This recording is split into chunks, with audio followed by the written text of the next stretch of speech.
Yo, Foul Hooked Whitey is back, and I'm back with my with my cohort, my Robin, right? My assistant DA, Brandon Booty. What up? What up? Booty.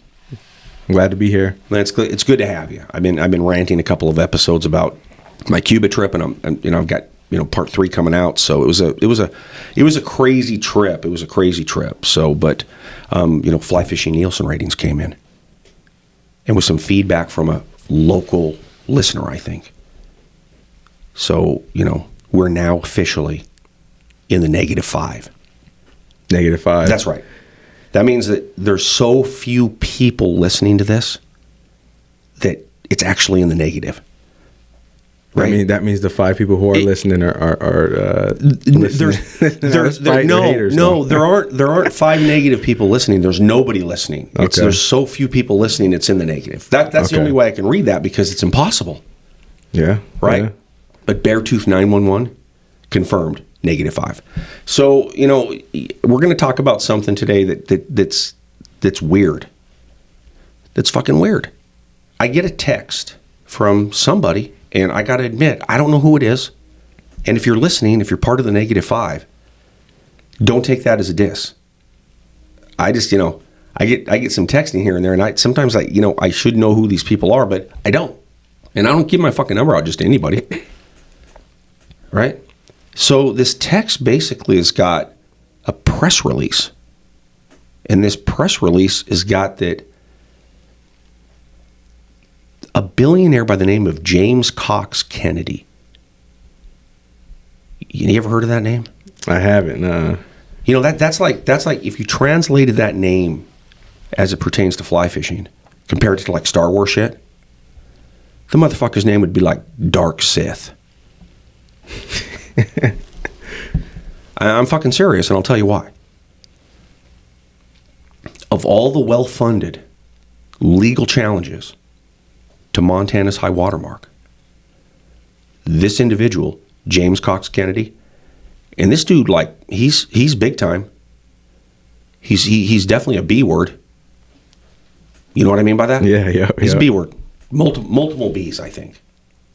So if he wants to fire up a fucking legal team to challenge public access at a public bridge on, I believe, Sailor Lane on the Ruby River in Montana. This cat owns a fucking, monstrosity as far as property. And, folks getting in at that bridge, that's, he challenged that. Dang. Challenged that. Took that motherfucker all the way to the Montana Supreme Court. And I believe, being totally a non-scholar legally, but I believe that, him pushing that, him fighting that, him saying you cannot get in on this publicly maintained bridge. It's not a private bridge. He doesn't own it. And there are bridges that are private that are owned. And guess what? You can't fucking enter the stream bed on those bridges. But if it's a city, state, or federally maintained bridge in Montana, you can fucking access that fishery. Yeah. Right? I mean, there's going to be barbed wire and, tear your nutsack. That was gross. But, that's because I've entered a lot of public bridges as opposed to actual public, fishing accesses. Yeah, same here. Okay. Yeah. And, the fucking property owner, they're not always nice when it comes to where their fucking fencing goes. Yeah, they don't make it easy. You understand? They don't make it easy. Yeah. I mean, you can get in there and you could look at them if they confronted you and said, look, motherfucker, I can get in here. Back off. But they still don't make it easy. I've had to really, scale some barbed wire to get down to fucking water. They don't want it inviting, that's for sure. No. But you can do it. And they know you can do it.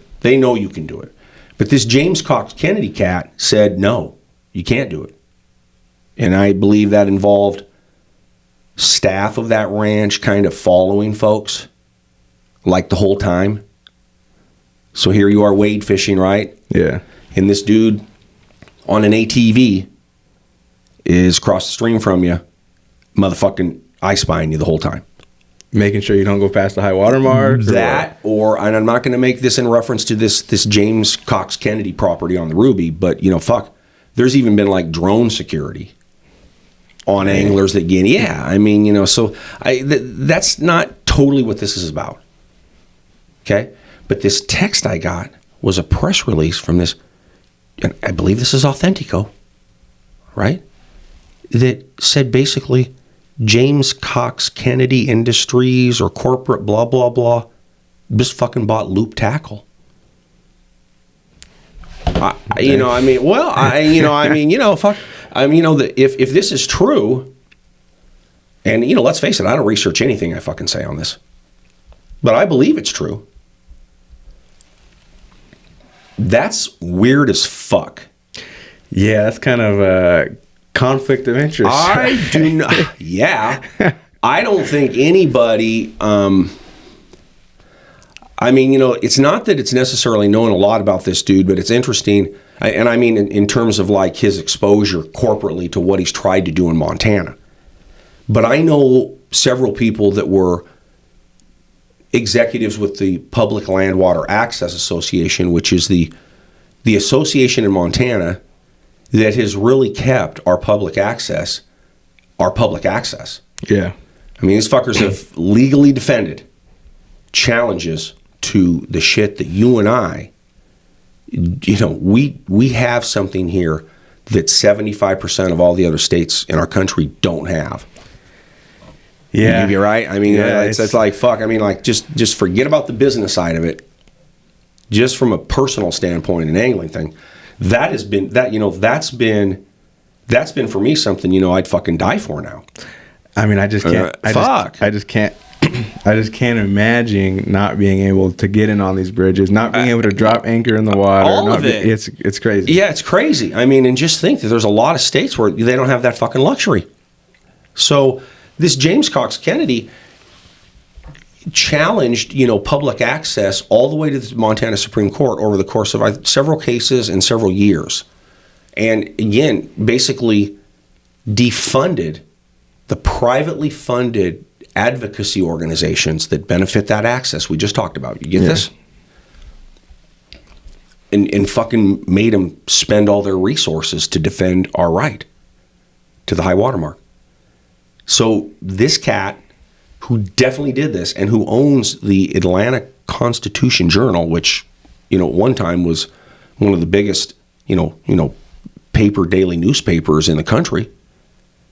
I don't know if there was ever one fucking, newsworthy word that the owner of that news organization was fucking trying to take that away from you and me.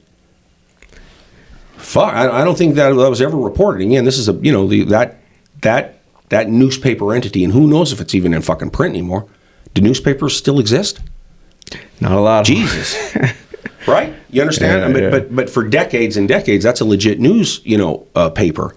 And, it's so interesting that this business entity, which is his, buys a legit brand in the sport of fly fishing.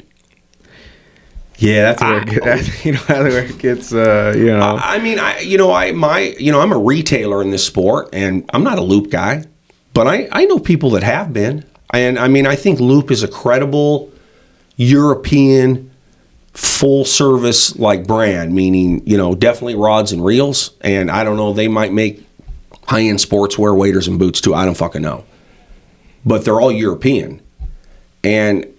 I would say that their impact on the U.S. market is, I don't know. I mean, it's still probably there, but I don't hear about Loop much. You know about Loop? Yeah. Okay. Yeah. Obviously, I don't talk, man.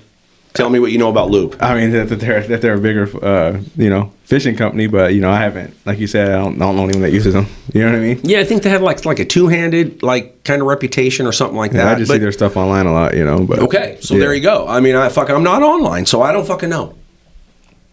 What's weird is when you think of fishing companies, right? They're all seem to promote public access and water. So then that. I mean, again, I don't know about Loop, and I don't know what kind of business they do in North America. Because again, they're a European brand, I believe. And that's weird for a bunch of reasons. That this dude who tried to take our fishing access away fucking buys, an industry brand, and I believe this cat's like lots of bees. So that's another interesting thing, because I would say right now in the sport of fly fishing corporately, I would say most brands are for sale. Yeah. Yeah, I would. Right? I mean, I would take fuck. that. I would take that down, even from the brands all the way down. Yeah, to I mean, as small as lodges. I think the heavy hitters out there, the heavy hitters. I mean, the big volume, high end product brands. Those cats are. Let's face it. I mean, they're brands that are owned by banking entities or owned by financiers that got the cash to, be Jerry Jones. That fucker.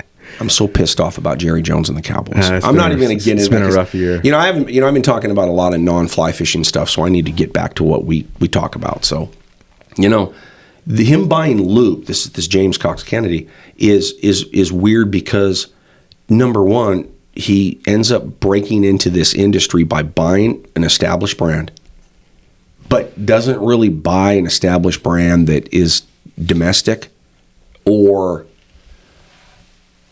I'm going to say impactual, right? Yeah, for us at least, for Americans. Yeah, well, exactly. Yeah. Well, but that's what we're talking about, and James Cox Kennedy is an American.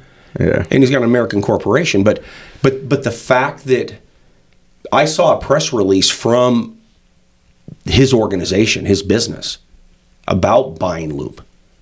That's why I believe this is fact. And I would say in my 15 plus years of being in the industry, I would say it's the most fucking hypocritical business move anybody's ever made into the sport of fly fishing. Yeah, my mind goes to, if he's not for public land, people are gonna not buy it as much. Well, in fuck, America, of course. right? I mean, that's So yes, fuck, so of his sales course. have to go Fuck, down. of course. I mean, that's the thing, because again, listen, there would not be a bunch of money in owning Loop. Yeah, I mean, and I'm not dissing on Loop a fucking bit here, right? Please understand that. I find it just so fucking interesting and strange that would be what he would buy, and he would buy that under some understanding that basically in the heart of American fly fishing, which is Montana, I'm gonna fucking make that shout out right now, okay? There's no better trout fishing in the United States than Montana. Fucking straight up. Yeah. You take all of our stream access laws coupled with the quality of our fisheries, we're fucking number one. And how many we have? Yeah, we're number one. So, and that feels good. And we have that luxury of that high watermark. And this dude who entered our industry financially, this motherfucker tried to take it away. So we'll talk about that in episode 2, right? Rat in the corn. That's what I'm calling this episode. The rat in the corn. All right, Foul Hooked Whitey, Brandon Booty out.